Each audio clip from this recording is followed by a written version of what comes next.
warahmatullahi wabarakatuh. Apa kabar untuk Ramasita dan juga pemirsa iNews TV? Hari ini kami berada di gedung DPRD Kota Batam dan kita bersilaturahmi di ruang yang sangat ini menjadi racikan yang menjadi rahasianya DPRD Kota Batam dalam mengolah perda-perda.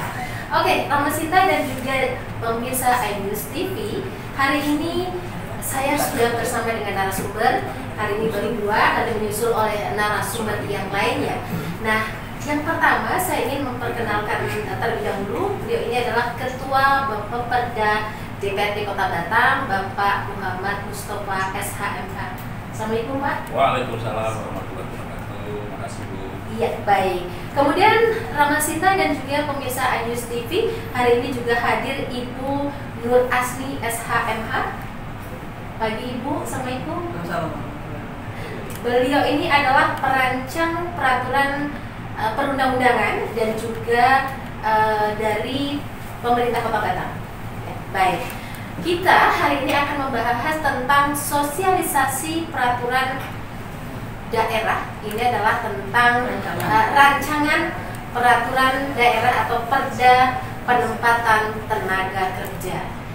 Beberapa waktu yang lalu, bagi Anda yang sudah mendengarkan 100,7 Batam FM dan juga menyaksikan di Ruang 1007, di akhir tahun lalu kita juga sudah sedikit mencuplik bahwa salah satu yang akan dibahas dalam pembahasan perda di tahun 2023 adalah rancangan perda penempatan tenaga kerja. Untuk itu kita ingin tahu sudah sejauh mana pembahasannya dan juga sudah sejauh mana tahapannya, termasuk juga bagaimana pendapat dari para pengusaha maupun juga serikat pekerja. Kita akan langsung tanya kepada Bapak Muhammad Mustafa. Nah, hari ini kita sosialisasi, tapi kami ingin tahu dulu nih, apa tujuan sosialisasi ini, Pak? Ya, jadi begini, Bu. Sosialisasi ini sebenarnya bagian dari salah satu item yang memang harus dilakukan saat itu pembentukan peraturan daerah ini. Maka supaya masyarakat juga memahami proses, dan kedua nanti yang terdampak dari peraturan ini bisa memberikan masukan-masukan ke kita sebelum rancangan peraturan daerah ini diketok menjadi perda. Maka sosialisasi ini penting. Kalau bahasa kami, kalau bahasa hukum kami dari Bu Asli juga, itu adalah uji publik ya. Kita menguji rancangan ini benar-benar memang betul-betul sudah sesuai firm yang dibutuhkan masyarakat, atau memang ada perlu yang diperbaiki, maka wajib. Kami uji publik itu sudah hampir 2 kali ya. Pertama itu di kantor DPRD, kedua itu di hotel apa itu yang kemarin kita lakukan, dan kita beberapa Sahid, kita undang beberapa perwakilan perusahaan, LPT KSA, kita butuh masukan-masukan mereka. Dari masukan-masukan itu kita sudah dapat apa poin-poinnya, apa yang sebenarnya yang diharapkan oleh mereka. Mungkin itu. Ya, kita mundur ke belakang dulu, Pak. Sebenarnya apa sih yang melatar belakangi dan kenapa perda, aturan perda ini dibahas, yaitu penempatan tentang tenaga kerja ini? Ya, tentu yang melatar belakangi pertama adalah data, kedua adalah masukan dari masyarakat. Betapa kita sekarang punya potensi pengangguran angkatan kerja ini makin kesini makin tinggi. Nah, kondisi ini tentu harus kita sikapi betul-betul. Ada ruang pada posisi Batam itu sebagai kota industri, maka di sini harapannya ada multi efek kepada masyarakat. Tapi nyatanya sampai hari ini tingkat pengangguran kita selalu bertambah. Dan data ini bukan data dari kita, data dari BPS. Secara totalnya saya lupa, ada kemarin di laporan kami di saat itu di launching di paripurna, kenapa kami harus segera rancangan peraturan daerah ini kita pansuskan, bahwa ini harus, dan posisinya ini sangat diharapkan oleh masyarakat dalam kondisi akhir-akhir ini. Potensi angkatan kerja kita terus bertambah, dan lowongan-lowongan kerja yang sekarang, mohon maaf ya, perusahaan ini kan profit oriented ya. Saat itu profit oriented, dia bicaranya adalah dia akan mengambil seluruh tenaga kerja, khususnya yang dia punya skill, itu pas parameternya syarat itu ketentuan ada di mereka. Tapi kami pada posisi ini berharap khususnya untuk masyarakat Kota Batam itu mendapatkan porsi yang lebih besar. Seperti itu. Jadi intinya dari bentuknya perda ini bahwa masyarakat di Kota Batam mendapatkan porsi yang lebih besar dari pasar kerja yang tersedia. Betul. Oke, baik. Saya ke Bu Asmi dulu. Bagaimana menurut pendapat Ibu selaku ahli hukum di pemerintahan Kota Batam kaitannya pembahasan perda ini? Kalau secara aturannya ini bisa tetap dijalankan gitu, artinya tidak bertabrakan dengan aturan di atasnya begitu. Baik, terima kasih. Kami dari ahli hukum pemerintah Kota Batam, pada prinsipnya kami melihat rancangan perda ini memiliki potensi ke depan untuk dibahas bersama, itu bisa dilanjutkan. Dalam artian pimpinan kami, dalam hal ini Bapak Wali Kota, pada saat itu kami pernah menyampaikan kepada beliau bahwa ini merupakan rancangan perda inisiatif dari DPRD Kota Batam.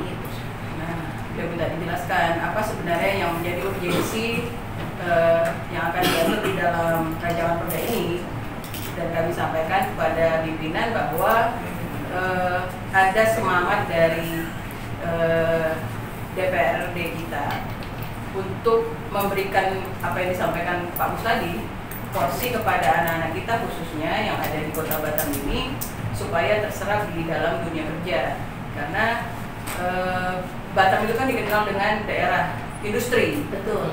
Menjadi agak lucu ketika angka penganggurannya itu cukup tinggi. Dengan demikian kan ada persoalan yang kemudian perlu dicarikan solusinya. Nah, dengan harapan adanya rancangan perda ini mungkin ke depan angka pengangguran yang tadinya cukup tinggi berdasarkan hasil data BPS itu mungkin bisa menjadi berkurang dengan adanya rancangan perda ini.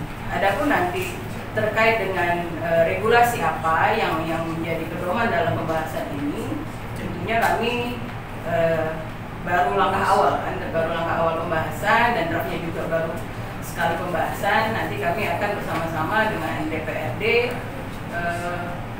mencari aturan-aturan apa yang bisa mendukung rancangan perda ini nanti untuk bisa diimplementasikan. Mungkin demikian. Oke, baik, siap.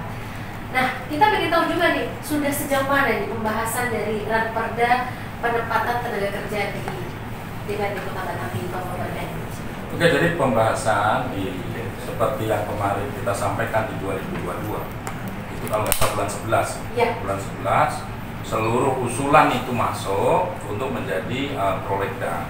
Maka dari usulan yang ada itu salah satu yang masuk adalah penempatan tenaga kerja, dan itu masuk di semester pertama. Dan setelah di 2022 diparipurnakan, maka pada posisi yang sama kami mengundang beberapa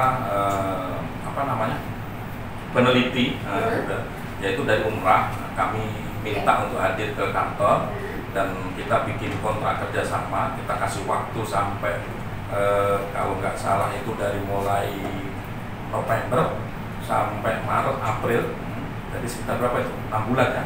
Untuk mereka melakukan penelitian dari sejauh mana rancangan peraturan daerah ini substansinya nanti betul-betul bisa sesuai harapan masyarakat. Nah, proses itu berjalan, dan yang melakukan penelitian adalah tim dari Umrah Kepulauan Riau. Nah, di sana dia melakukannya, dan terakhir kalau nggak salah itu bulan 4, bulan 5 itu mereka sudah selesai.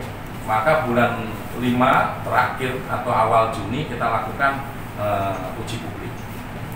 Nah, dalam pelaksanaan uji publik itu bagaimana responnya?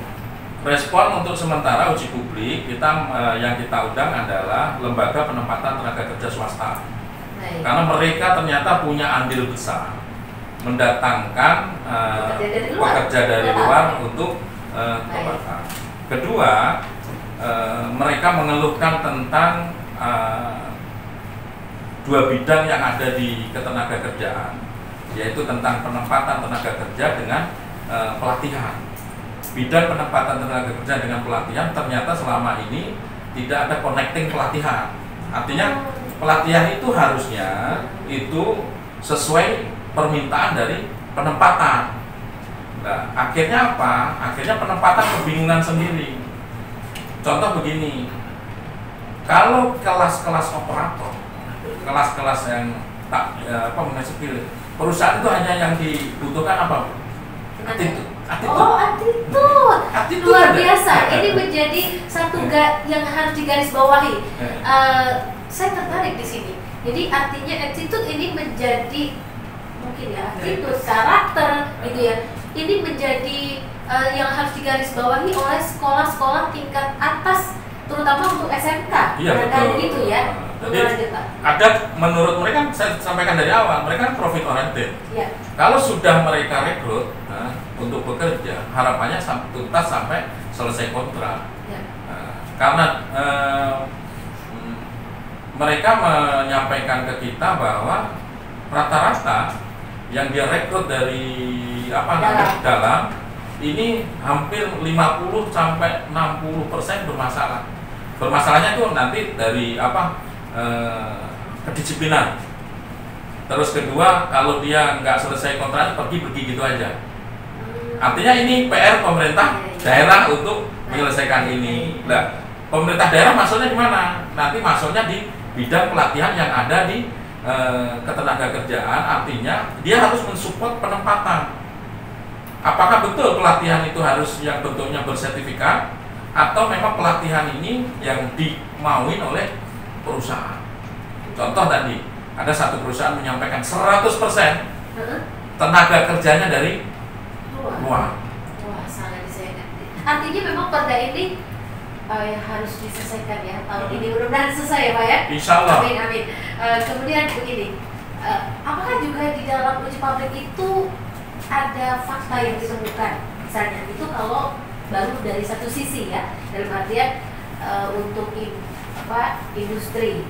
Nah, industri lain misalnya perkapalan, misalnya, apakah juga pasarnya dipenuhi oleh luar atau bagaimana? Dan kemudian bentuk-bentuk pelatihan seperti apa sebenarnya yang sangat dibutuhkan oleh perusahaan sehingga pasar kerjanya ini terpenuhi oleh masyarakat Batak. Jadi begini, ada satu perusahaan, asosiasi perusahaan perkapalan, kemarin dia sampaikan bahwa Prokovindo atau apa lupa, yang dia markasnya ada di Kabil, menyampaikan bahwa dia butuh ribuan tenaga kerja welder. Ya. Tapi dia menginginkan yang melatih mereka. Ini kan dari solusi kan? Jadi apakah dia membebankan biaya? Nah itu, dia berharap biaya itu dibebankan APBD. Pelatihan itulah. Karena mereka merasa bahwa kita punya anggaran pelatihan. Kalau kami yang melatih langsung bekerja, bisa nggak ini mungkin nggak nanti kemarin kita juga nanti kan di pembahasan pansus karena bisa nggak sih Pak nanti masuk di dalam klausel perda penempatan tenaga kerja ini masuk ke situ? Itu nanti pengembangan teknisnya ada di pembahasan di pansus. Nah ini kan kemarin kita sudah paripurnakan, tahapan berikutnya adalah pembahasan di panitia khusus pansus, dan kebetulan saya juga yang ditunjuk untuk menjadi ketua pansusnya. Nah, bagian hukum yang selalu kita mitra yang selalu ini ya Bu Asni, yang memang pada posisi ini dari awal kita sudah, dan harapannya memang ini tuntas. Kami butuh respon dari masyarakat untuk sekiranya bahwa perda ini, walaupun saya lihat tadi saya sampaikan di grup-grup WA semuanya meragukan tentang perda ini tidak akan layu sebelum berkembang, maka kita akan buktikan bahwa perda ini akan selesai. Oke. Butuh pendapat masyarakat maupun juga serikat pekerja. Apakah sudah hadir di kesempatan kali ini? Oke, silakan Pak. Mengambil tempat, kita ingin menggali juga bagaimana sebenarnya pendapat dari serikat pekerja untuk kaitannya dengan pembahasan penempatan aturan perda untuk penempatan tenaga kerja. Dengan Bapak Suprapto. Pak Suprapto berarti dari SPMI. Siap. Selamat datang Pak Suprapto. Beliau ini adalah Panglima Garda Metal SPMI Kota Batam. Oke, nah kita akan bahas lebih lanjut setelah break sesaat lagi untuk Anda. Kami hadir kembali.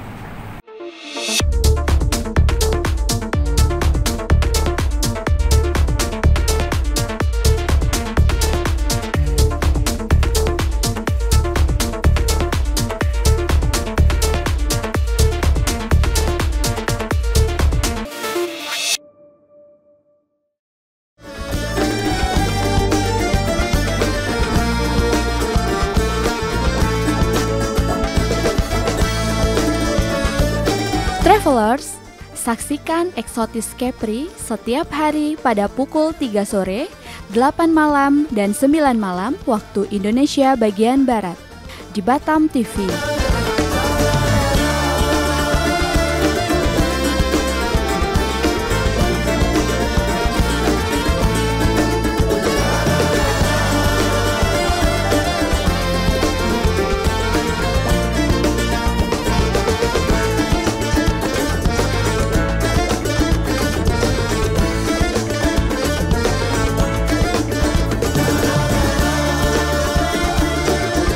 Nikmati keindahan destinasi wisata di Provinsi Kepri. Wisata ke Kepri aja. Bangga berwisata di Indonesia.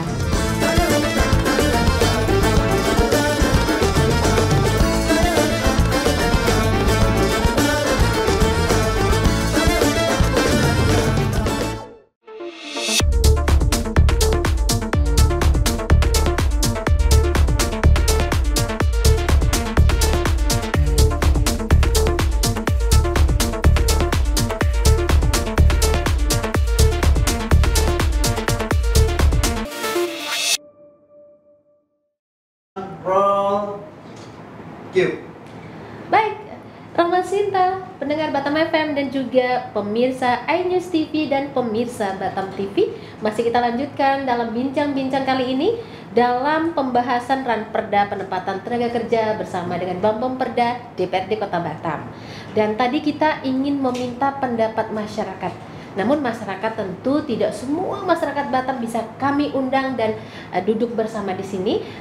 Tapi kali ini kita sudah diwakili oleh SPMI ya. Untuk itu saya ingin bertanya ke Pak Suprapto. Nah, sekarang kan DPRD Kota Batam bersama dengan pemerintah Kota Batam sedang membahas tentang Perda penempatan tenaga kerja. Tadi ada fakta-fakta yang ditemukan dalam uji publik pertama bahwa ada yang mengambil tenaga kerja dari luar dengan beberapa pertimbangan. Nah, menurut pendapat Bapak, barangkali juga sudah mendengar pembahasan masalah ini dan mungkin juga sudah pernah ikut pembahasannya. Sejauh ini bagaimana dengan pembahasan perda ini? Perlu saya sampaikan dulu bahwa Kepri, khususnya Batam itu menempati nomor 3 lowongan kerja se-Indonesia. Se-Indonesia.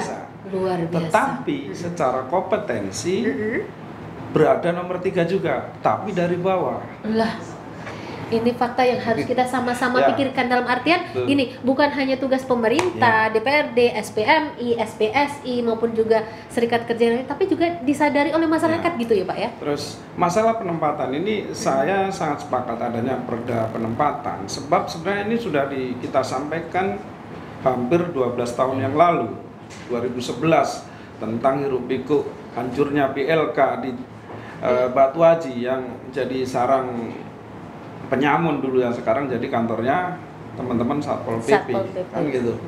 Nah, kenapa ini sekarang menjadi bom waktu?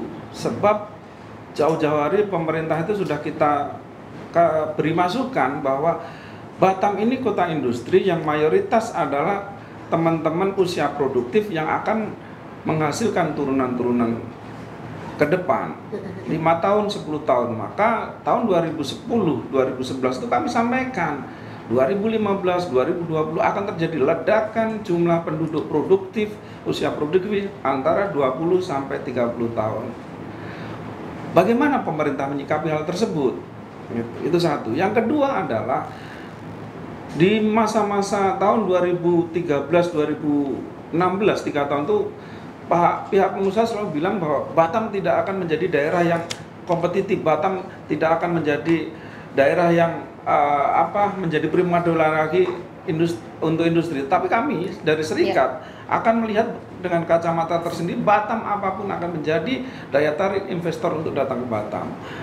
Pertanyaannya muncul bahwa bagaimana pemerintah menyiapkan investasi yang datang ini dengan menyiapkan sumber daya manusia yang dibutuhkan oleh industri. Tadi sempat dibahas juga bahwa antara bagian penempatan dan pelatihan tidak sinkron gitu loh. Ya memang benar, karena apa? Selama ini pelatihan yang diadakan tidak melibatkan stakeholder yang di bawah yang membutuhkan sumber daya manusia untuk industrinya.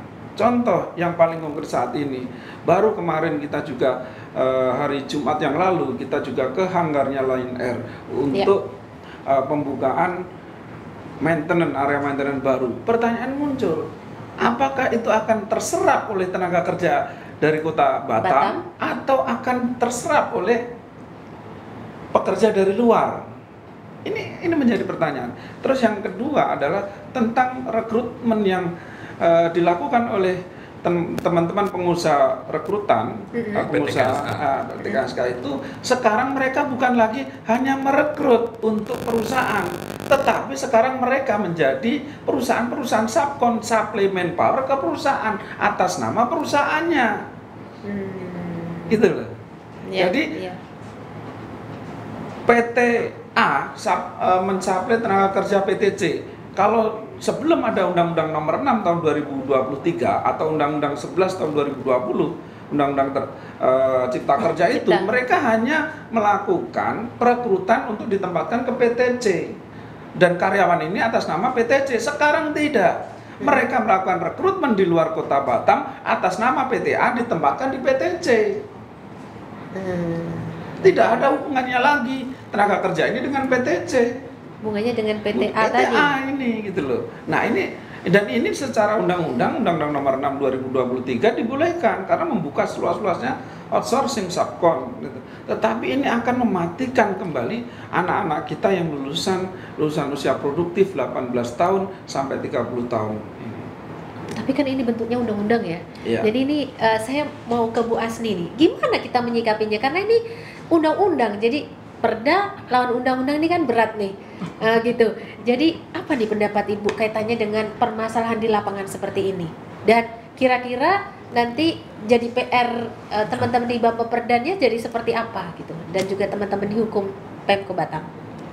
Sebenarnya ini PR bersama. Iya. Siap. Tidak hanya PR di satu pihak saja di DPRD atau di pemerintah kota, tapi PR kita bersama. Saya pikir Undang-Undang Cipta Kerja itu punya tujuan yang baik pada prinsipnya. Nah, itu kan baru juga ya Pak, karena baru disahkan di 2023 ini terkait dengan perpunya. Iya. Nah, kita sebenarnya masih menunggu peraturan-peraturan turunannya. Sebenarnya kan banyak sekali ya turunan dari Undang-Undang Cipta Kerja ini. Nah, apakah nanti implementasinya di daerah itu sebenarnya menguntungkan apa merugikan sih bagi kita? Tentunya saluran-saluran itu kan ada. Pemerintah saya pikir punya ruang-ruang berdiskusi gitu. Kami yakin teman-teman di Satgas Cipta Kerja itu memberi ruang kepada masyarakat untuk kita menyampaikan gitu loh, apa sebenarnya yang menjadi kebutuhan kita di daerah. Karena kalau apa yang beliau sampaikan tadi bisa kita bilang memang di Batam ini daerah khusus gitu kan, daerah yang berbeda dari daerah-daerah lain, karena di sini ada BP Batam, ada pemerintah kota Batam yang itu masing-masing punya kewenangannya juga diatur dalam undang-undang. Untuk itu rancangan perda ini kami pikir adalah bridging gitu loh, antara kebijakan antara pemerintah pusat dan pemerintah daerah. Nah, mau seperti apa sih kita di Batam ini? Tentunya nanti dalam pembahasan juga kan kita ada sarana untuk berkonsultasi sama pemerintah di pusat, di kementerian gitu kan. Nanti Pak Mus yang akan mengagendakan itu ke pusat, kita bisa sampaikan gitu loh. Kami punya persoalan ini di daerah. Kami berharap perhatian dari pemerintah pusat bisa memberikan kebijakan yang mungkin yang lebih bijak lah gitu untuk menangani persoalan-persoalan di Batam, khususnya yang tadi beliau sampaikan. Kami tidak mau dong hanya jadi penonton gitu kan. Betul. Kami Batam mengundang investor datang ke sini, masyarakatnya bagaimana gitu kan. Tidak, anak-anak kita nih mau disalurkan seperti apa, diberi peluang, diberi kesempatan seperti apa. Jangan sampai nanti kita hanya menyerap tenaga kerja dari luar, sementara angka pengangguran kita, dan itu memang sudah kelihatan saat ini kan, berdasarkan data BPS sudah makin tinggi gitu. Nah, untuk itu menurut pandangan kami ada urgensi kenapa Perda ini perlu kita dukung bersama, karena persoalan-persoalan yang beliau sampaikan dan itikat baik dari Dewan DPRD Kota Batam bersama-sama pemerintah Kota Batam, ya kita mau apa di dalam Perda inilah nanti akan kita tuangkan. Mungkin seperti itu. Iya, baik. Pak Mus, izin. Kita tadi dapat fakta seperti ini. Kemudian juga kita tahu ada Undang-Undang Cipta Karya. Cipta Kerja. Kemudian kita juga tahu bahwa Batam ini sedang giat membangun, ya.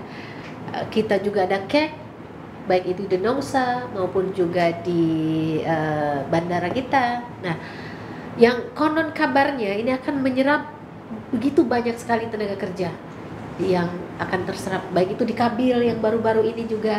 Nah, ini akan menyerap begitu banyak tenaga kerja. Apa yang nantinya ini bisa diperjuangkan dari Perda penempatan tenaga kerja agar kita bisa merasakan pasar kerja yang ada ini bisa benar-benar, tadi harapannya 60% apa 50% Pak? Iya, dipenuhi oleh anak-anak Batam. Ya, jadi gini Bu, urusan ketenaga kerjaan ini kan ada di Dinas Ketenaga Kerjaan. Betul. Maka Dinas Ketenaga Kerjaan ini kita mau optimalkan melalui Perda ini. Baik. Ibu bisa bayangin bagaimana di disnaker kota lain untuk memperjuangkan bagaimana masyarakat di mana itu berada, itu dia bisa untuk menempatkan kerja di mana-mana. Makanya perdanya kan penempatan tenaga kerja. Iya. Tapi bagaimana dengan Kota Batam dengan mulai berkembangnya begitu pesat, kalau mereka tidak punya acuan, ya. Kalau di dinas itu kan acuannya kan kalau nanti ada perdanya kan mudah. Contoh dalam penggunaan anggaran dari sisi anggaran pelatihan, dia harus sesuaikan. Ya. Pemahaman kami pada posisi ini memang stakeholdernya nanti ada di Disnaker yang menjalankan aturan ini. Kami tentu bukan bicara undang-undang, tapi kita bicara kewenangan daerah. Ya. Jadi Perda ini hanya mengatur pada kewenangan daerah itu sendiri seperti apa, karena akad atau kontrak kerja antar daerah ini kan terbitannya sebenarnya dari pusat. Pertama, tapi yang mengizinkan untuk datang ini orang Disnaker kota dan provinsi.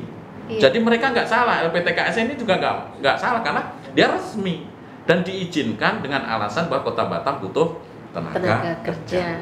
Kenapa kami bisa menyampaikan itu? Jadi kami datangin seluruh disnaker kota yang mengirim orangnya ke sini. Oh sudah, itu pun juga sudah didatangkan juga ya? Bahkan kami sampai ke yang namanya apa? Mana sih Pak pasokan terbanyak dari daerah mana nih? Jawa. Maksudnya maksudnya gini, biar juga menjadi studi banding lah atau apa. Kenapa sih mereka bisa menyiapkan tenaga kerja yang bisa sampai dipekerjakan keluar daerah gitu.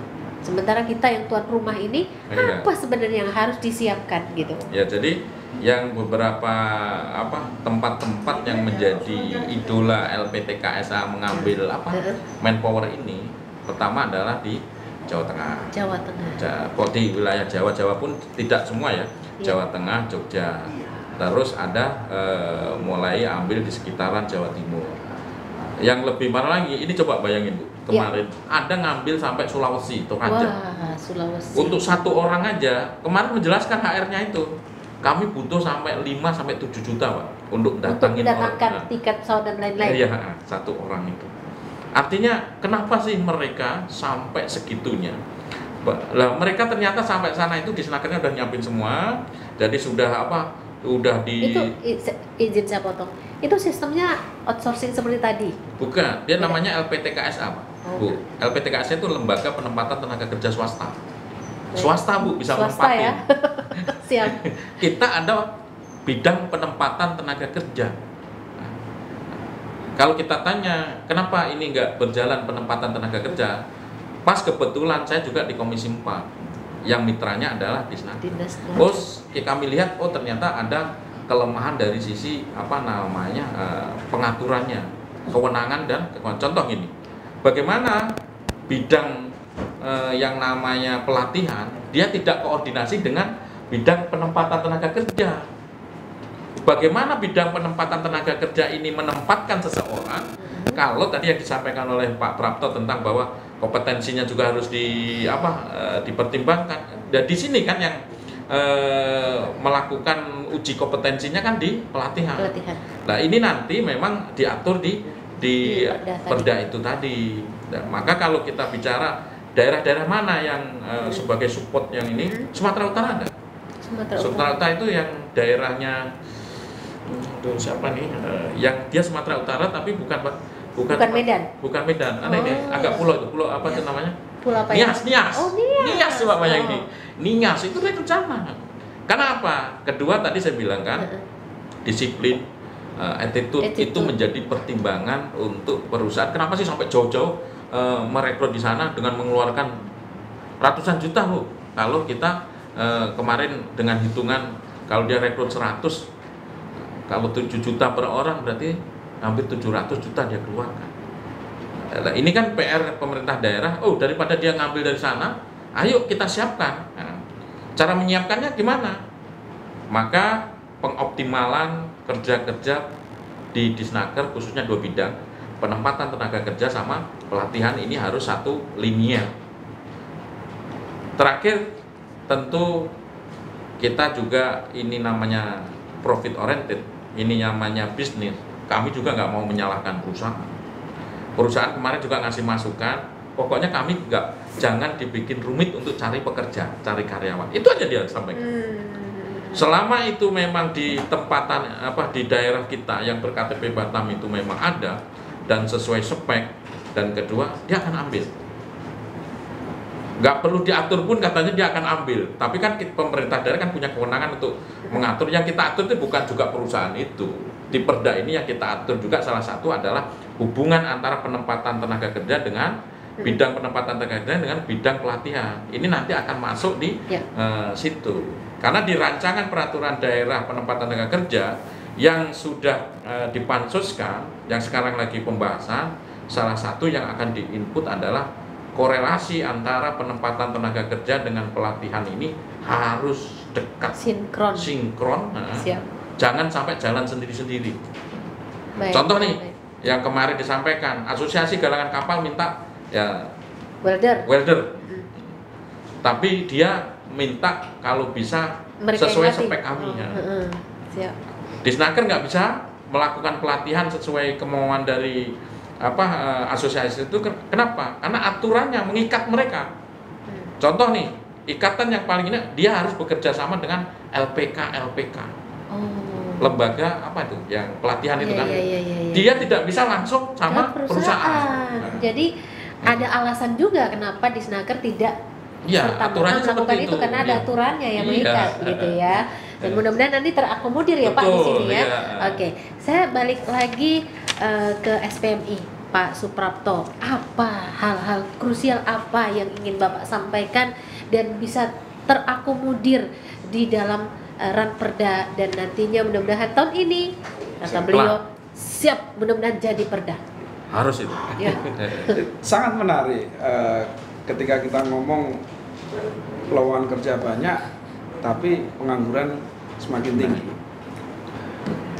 Mengenai masalah pelatihan, perusahaan pengen melakukan pelatihan dan melakukan, sebab pelatihan itu kalau menggunakan tadi anggaran pemerintah, dia harus menggunakan lembaga pelatihan keterampilan yang memang mendapatkan sertifikasi dari Kementerian Tenaga Kerja. Nah, hal ini juga bisa sebenarnya di perusahaan itu bisa dijadikan tempat adalah TUK, tempat uji kompetensi. Artinya apa? Untuk menguji kompetensi teman-teman pekerja itu di perusahaan itu bisa ketika contoh salah satu perusahaan ada 2 di Kabil itu, mereka mendirikan lembaga pelatihan itu sendiri di situ secara mandiri dengan kerjasama BNSP.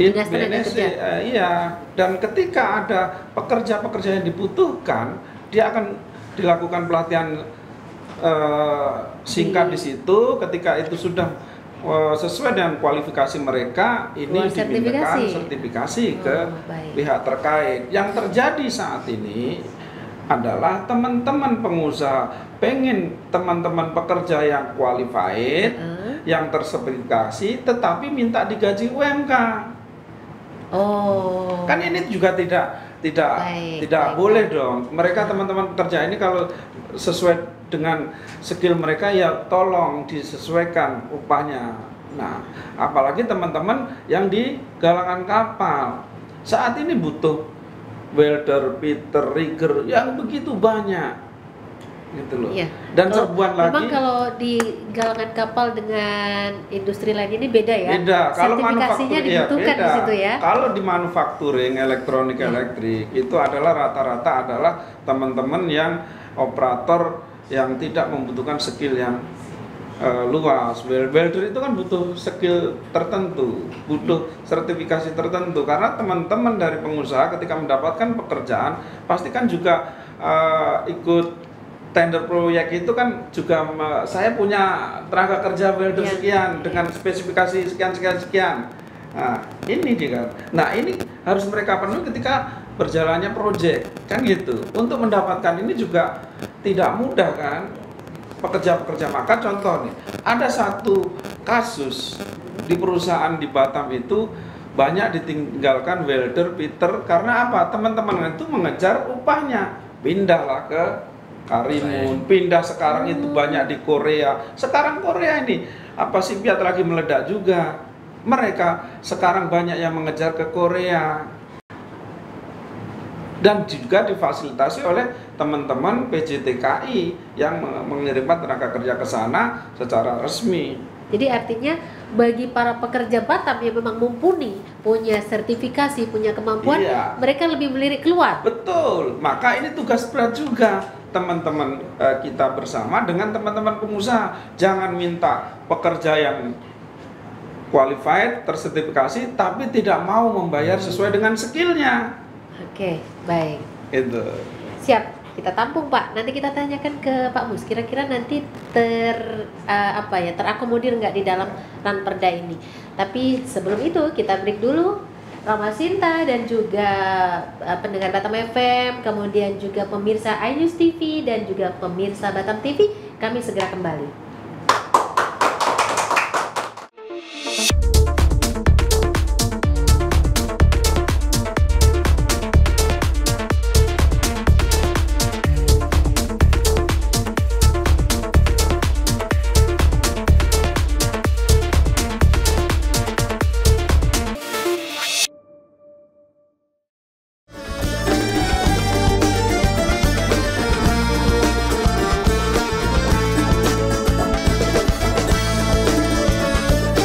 Travelers, saksikan Exotis Capri setiap hari pada pukul 3 sore, 8 malam, dan 9 malam waktu Indonesia bagian Barat di Batam TV.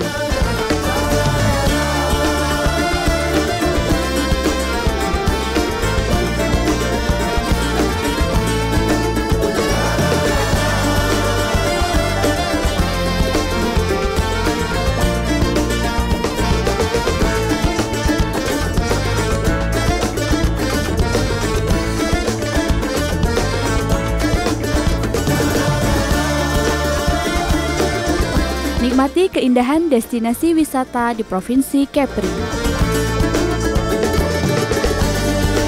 Wisata ke Kepri aja. Bangga berwisata di Indonesia.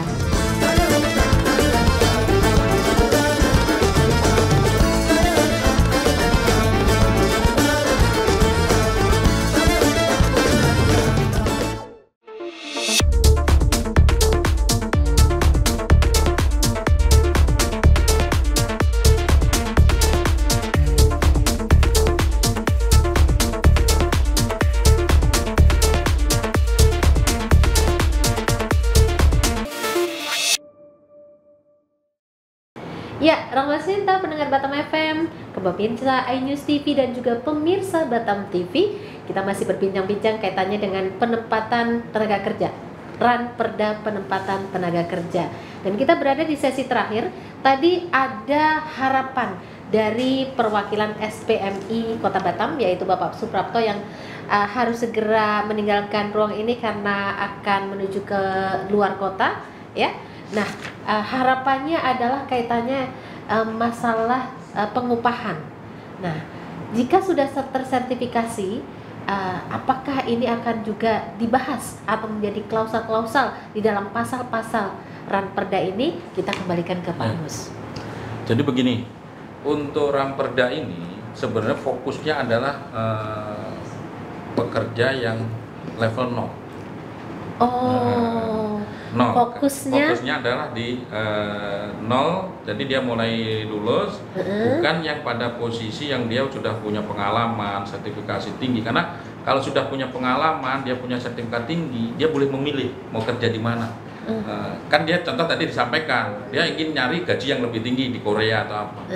Nah, sekarang kita ini punya masalah, angkatan kerja kita yang diproduksi oleh SMK di Kota Batam.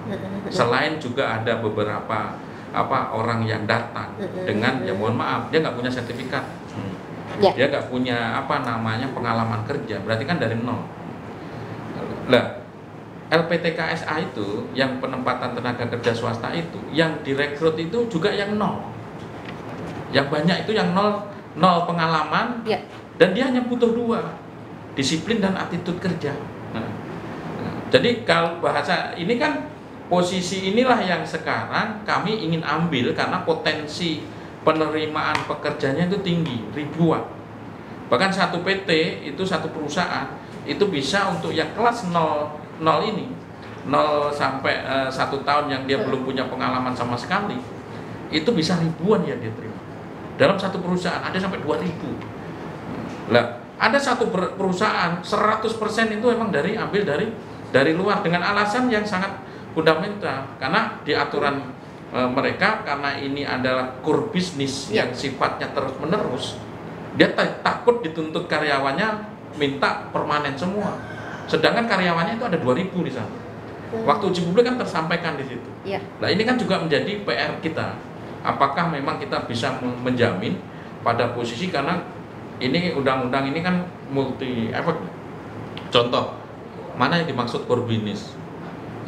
Kan ini pemahamannya kan berbeda-beda. Mungkin saya dengan Bu Asni pun akan berbeda. Dia memproduksi TV. Masa berakhirnya sampai kapan? TV itu jadi atau sampai terus berulang-ulang, itu menjadi core business.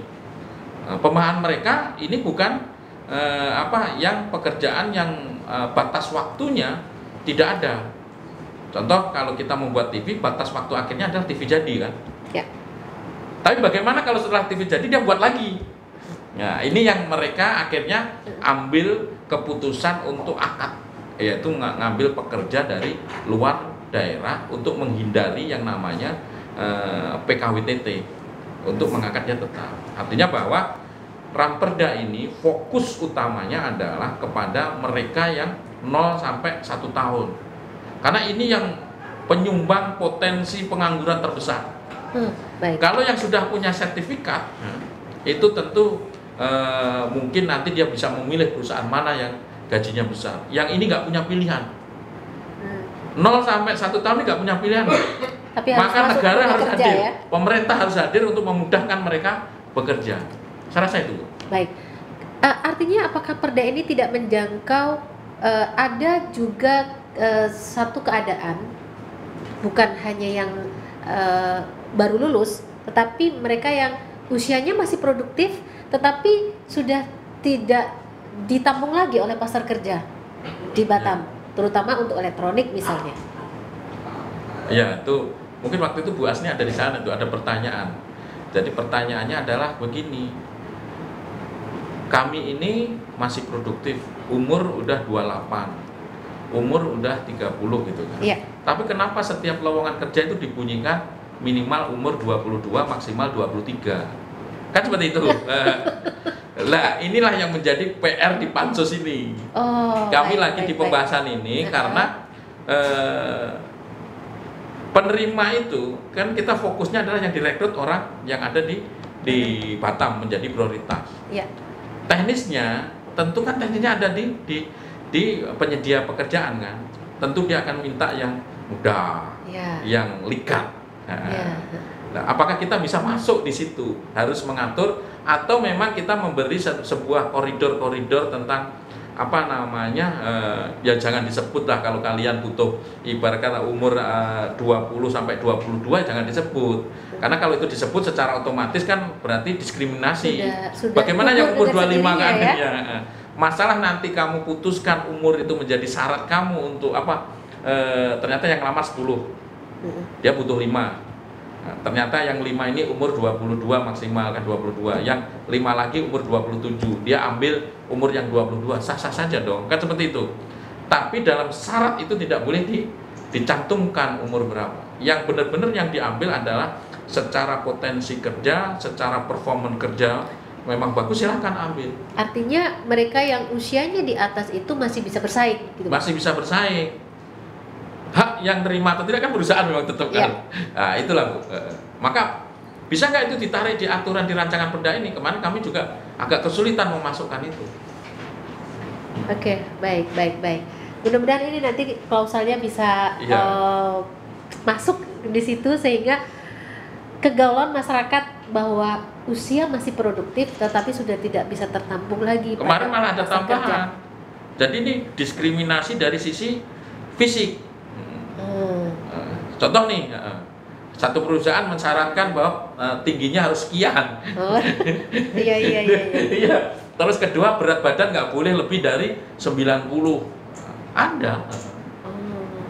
Artinya kan, sedangkan ada aturan terbaru yang untuk saudara-saudara kita yang apa namanya disabel ya, wajib itu di perusahaan itu ada menerima sekian persen harus ada difabel di situ. Ada yang peraturan terbaru kita, peraturan pemerintah terbaru. Lupa nomornya, nanti kalau mau cari ada pasti. Di situ diwajibkan perusahaan menerima karyawan yang difabel itu berapa persen gitu, harus ada. Artinya apa? Itulah pemerintah hadir untuk memberi kesempatan masyarakatnya yang mungkin nanti ada potensi diperlakukan diskriminasi. Baik. Ini masih berproses dan mudah-mudahan seperti harapan dari 60 hari Bu, 60 hari sampai 90 hari kami dikasih kesempatan itu. Jadi target kami ke Pansus, Pemperda menyampaikan ke Pansus bahwa usahakan 60 hari itu selesai. 60 hari, Agustus, ini udah kemakan September, hampir Oktober, 20 hari. November lah ya. Ya. November. Karena sebenarnya kan kerjaan Pansus ini nggak sulit lagi. Kenapa? Kan sudah diteliti sama yang nyusun naskah akademik, rancangan peraturan daerah, tinggal kita apa-apa yang belum masuk kita coba masukin seperti itu. Oke, baik Pak.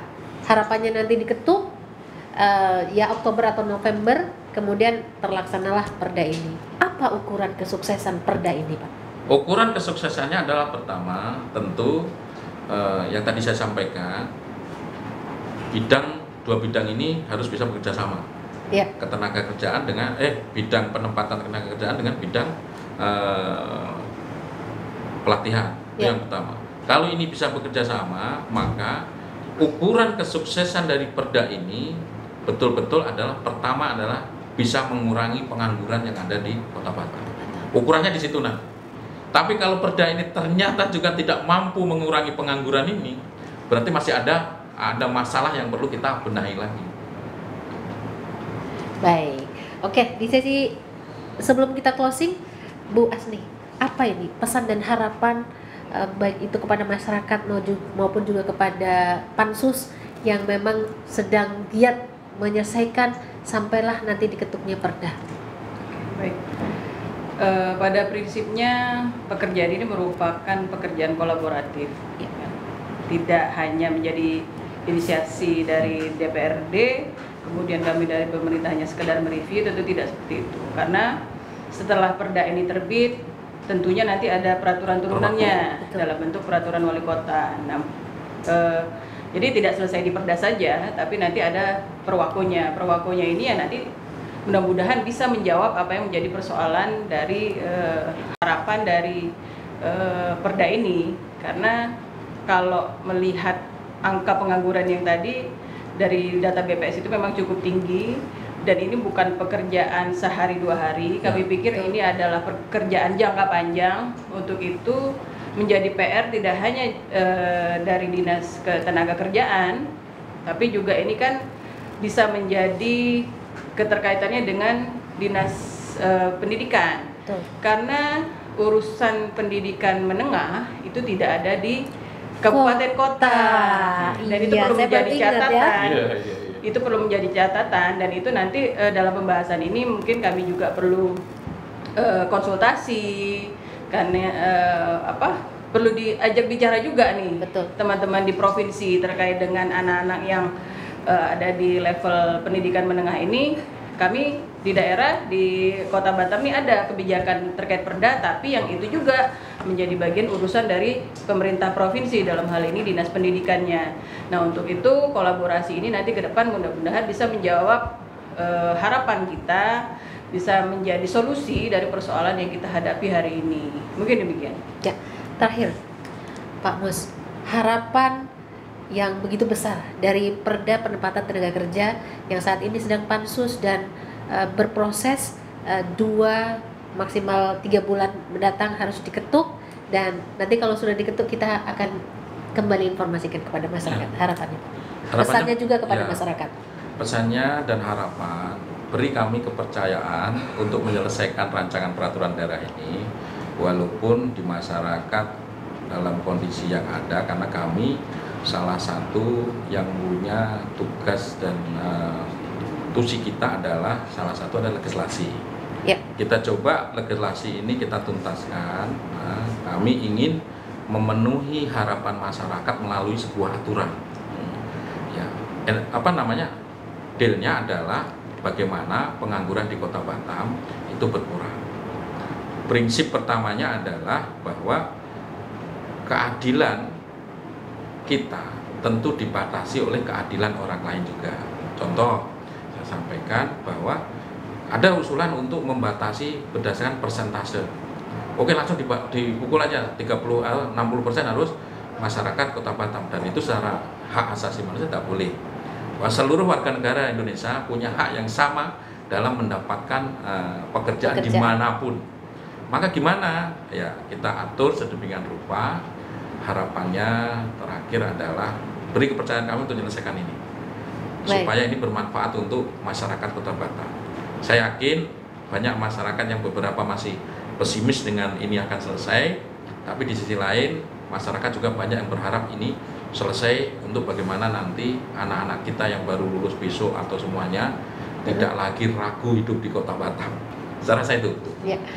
Baik, Rama Sinta, pendengar Batam FM, pemirsa iNews TV dan juga pemirsa Batam TV, dari perbincangan pada hari ini kita bisa simpulkan bahwa target dari perda ini adalah untuk mengurangi pengangguran di Kota Batam. Maka itu adalah ukuran keberhasilan dari perda ini jika nanti memang diputuskan untuk disepakati dan dilaksanakan. Kemudian juga target berikutnya atau ukuran berikutnya adalah adanya sinkronisasi di Disnaker Kota Batam, yaitu di bagian pelatihan dan penempatan. Ini sinkronisasi mana yang dilatih, di situ yang bisa ditempatkan. Kemudian ada satu fakta yang mungkin ini menjadi masukan bagi kita semuanya, orang tua, dinas pendidikan. Dalam hal ini kalau kita menciptakan karakter anak, ya, itu tentu dari pendidikan bawah sampai dengan SLTA. Berarti ini adalah tugas kita semuanya, termasuk Dinas Pendidikan Kota Batam dan juga Dinas Pendidikan Provinsi Kepri. Lebih-lebih untuk lulusan ini berada di Dinas Pendidikan Provinsi Kepri, yaitu disiplin dan attitude. Mudah-mudahan ini menjadi perhatian kita semuanya, dan ke depan bahwa masyarakat Kota Batam, para lulusan SMA dan SMK tertampung pasar kerja di Kota Batam. Terima kasih atas perhatiannya. Terima kasih Bapak dan Ibu Rahma Sinta Batam Indonesia pagi hari ini yang sudah kita bincangkan bersama dengan Bapak Muhammad Mustafa SHMH. Beliau adalah Ketua Bambu Perda DPRD Kota Batam, dan juga Ibu Nur Asmi SHMH dari bagian hukum pemerintah Kota Batam. Saya Yanti Larsati, terima kasih. Wassalamualaikum warahmatullahi wabarakatuh. Waalaikumsalam.